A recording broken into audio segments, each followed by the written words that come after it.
Bonjour à tous, nous voici dans la troisième vidéo de la réalisation de la maquette d'un arrêté irrégulier. Nous sommes à l'objectif pédagogique numéro 1 qui est de tracer le raccord de comble par les élévations des demi-fermes. Puis à la fin de la vidéo, on aura une petite explication sur le but de l'échelle de pente. Donc, on retourne à nos moutons, sur notre vue en plan. Logiquement, dans la vidéo numéro 2, vous avez toutes les informations pour dessiner cette vue en plan, ce plan de trave avec l'emplacement des sablières qui vont nous permettre de faire notre épure complète. Aujourd'hui, dans la vidéo, nous allons voir, je fais apparaître les petites choses qui vont bien. On va voir l'élévation de la demi-ferme B, l'élévation de la demi-ferme A, et en fait, le but, ça va être de renvoyer ces lignes d'axe sur notre plan de trave, celle-là aussi, pour ainsi trouver ce point de croisement qui est l'axe du poinçon. Voilà. On fera toujours bien attention à marquer les lignes de trave en vert avec les symboles et les lignes d'axe en rouge avec les symboles. Allez, c'est parti. J'enlève tout ça, c'est les réponses, je vais peut-être pas les laisser quand même. Donc, on va commencer par échasser nos élévations des demi-fermes. Donc, parallèlement à ce plan de trave qui, lui, est carré, donc là, on va pas se poser de problème, je renvoie une droite, n'importe où, on va dire à 3 cm, voilà. Je fais la même chose ici, je suis pas obligé de le mettre à 3 cm, hein, mais je peux le mettre à 3 cm aussi. Peu importe, ça va me donner ma ligne de trave de mon versant B, et là, ma ligne de trave de mon versant A.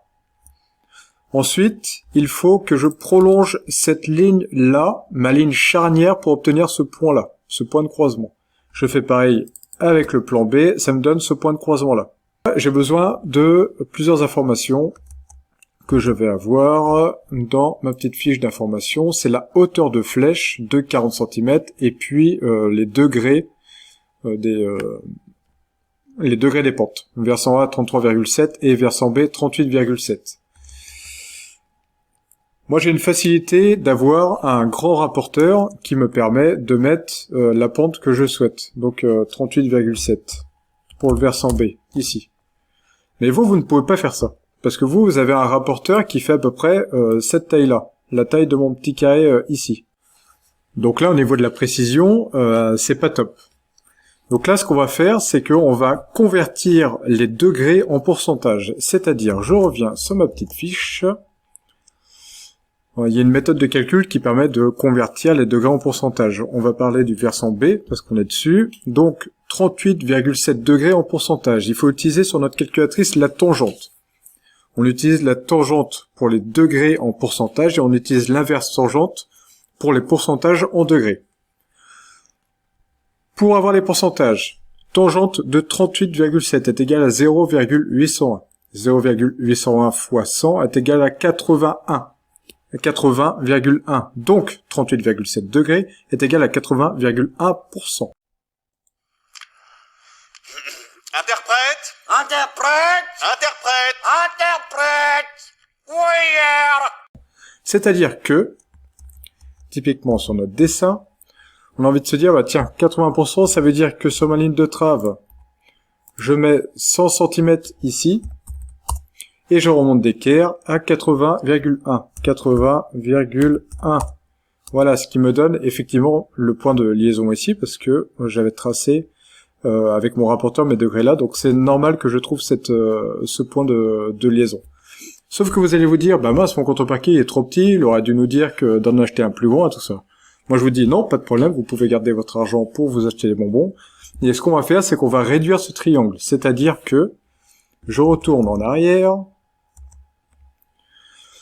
On va ce qu'on appelle utiliser un produit en croix. C'est que pour 100 cm, on est monté de 80,1. Et ben en fait, on va réduire ce triangle. Ça va être le même angle, mais avec des proportions plus petites. On va faire 40 cm. Au lieu d'avancer de 100, on va avancer de 40 sur notre ligne de trave. Donc on va faire 40 fois 80,1 divisé par 100. Et on va avoir 32 cm. Donc j'avance à la place de 100, j'avance de 40. 40, entrée, et là je monte de 32, et forcément, j'ai mon point à 32 cm ici. Et de là, je peux prendre mon petit crayon, et je peux tracer cette ligne-là. Sauf que pour l'instant, je ne sais pas où elle s'arrête, parce qu'il faut pas se dire que là, on a tracé une horizontale, notre ligne de trave à 40, là on a marqué 32, et là on a relié ici. Il ne faut pas se dire que là c'est notre demi-ferme. Non, non, non. Ça nous a juste servi à tracer notre angle. C'est-à-dire que là, cette ligne est inexistante. On a tracé un point ici, perpendiculaire, qu'on a trouvé là, mais à aucun moment c'était notre demi-ferme. Pour l'instant, on ne sait pas où elle est notre demi-ferme. Tac, tac, tac. On va passer maintenant la demi-ferme A. Donc là, c'est le même principe. Hein. Je vais pas vous expliquer tous les pourcentages et les conversions. Ici, je vais le faire au plus simple. Je sais que mon versant A, il fait en degrés, il fait 33,7. Donc là, je prends mon petit rapporteur. Vous ne pouvez pas le faire, mais vous savez comment faire maintenant. Donc 33,7 degrés. Donc voilà.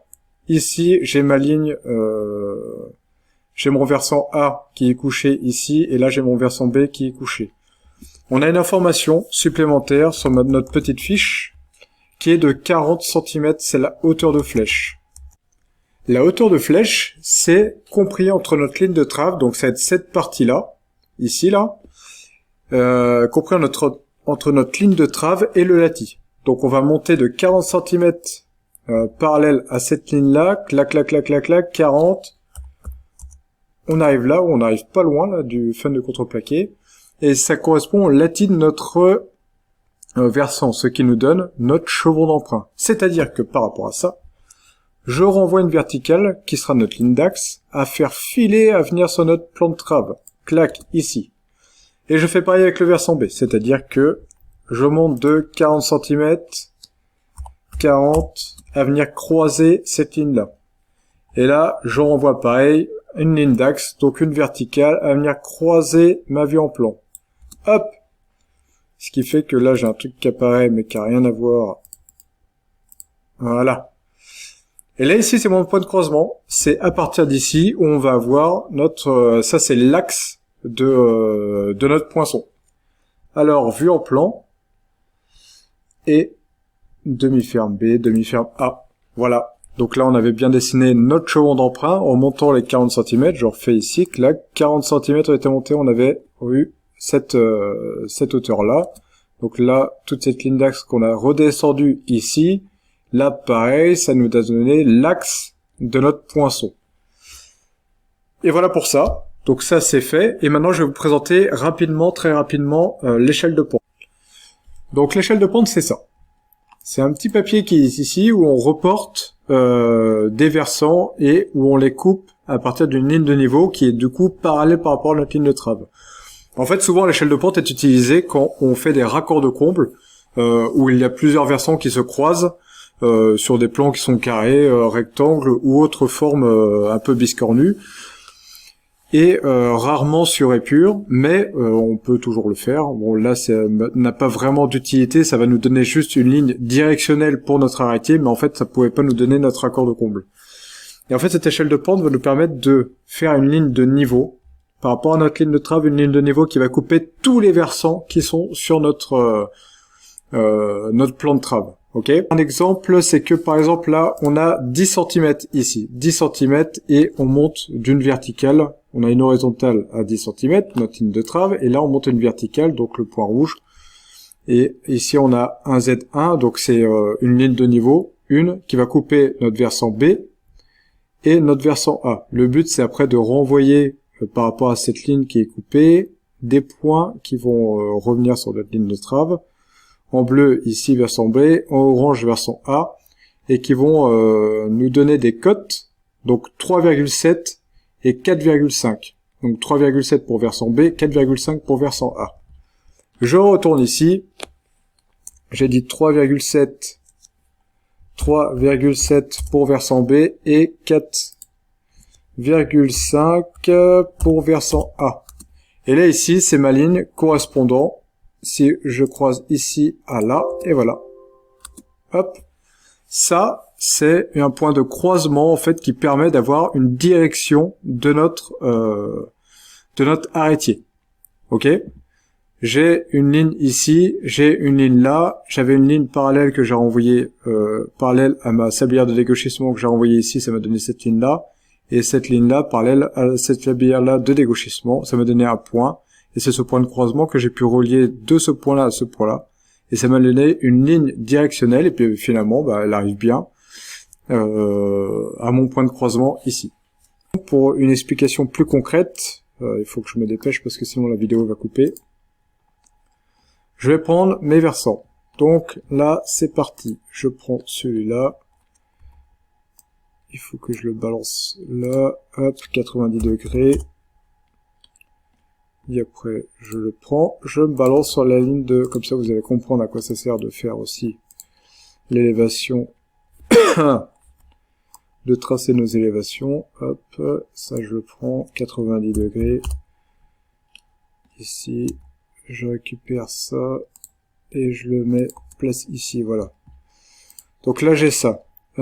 Admettons, je peux faire un plan de trave à 6 cm de haut. Admettons. Je fais un trait parallèle à ma ligne de trave, clac, à 6 cm de haut.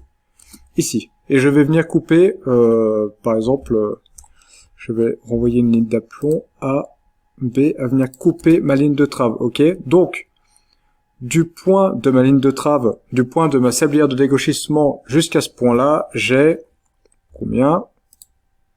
J'ai 7,5. D'accord? En ayant monté de 6 cm. Ok? Donc c'est parti. Je retourne à nos moutons. Ici, je monte de 6 cm. Là. Là, ici, je monte aussi de 6 cm. Là. Et pour m'en assurer, déjà de base, je vais faire ma petite arête de mon toit. 6 cm. Après, ça c'est un moyen de vérifier, ça aussi, ça c'est que... Alors vous pouvez pas le faire sur votre épure parce que vous pouvez pas mettre en 3D. Si je fais un rectangle ici à mes 6 cm, donc une ligne de niveau à 6 cm, je vais passer forcément par l'arête de mon toit. Ça c'est le but. Ok? N'importe quelle ligne de niveau que je balance ici, qui vient croiser mes pentes, vont être à l'intersection de ma ligne d'arrêtier. Ok? Et donc là, du coup, vous vous souvenez des 7,5 cm, c'est le trait que j'ai redescendu d'aplomb. Là, ici, d'ici à là, j'ai bien mes 7,5 cm. Donc voilà. Et là, logiquement, si même je peux refaire un autre rectangle, hein, si je dis, là il me reste 30 secondes, si je mets 10 cm par exemple, 10 cm ici, 10 cm là, on peut faire ce qu'on veut en fait. Hein. On peut mettre à n'importe quel niveau du moment que l'on croise chaque pente au même niveau. C'est-à-dire que là, j'ai mis 10 cm pour les deux versants. J'ai monté par rapport à mes lignes de trave de 10 cm pour les deux versants. Et là, on voit bien que ça coupe encore à notre arrêtier. Voilà, ça c'est le but de l'échelle de pente. À tout à l'heure pour la vidéo suivante qui sera l'objectif pédagogique numéro 2. Merci.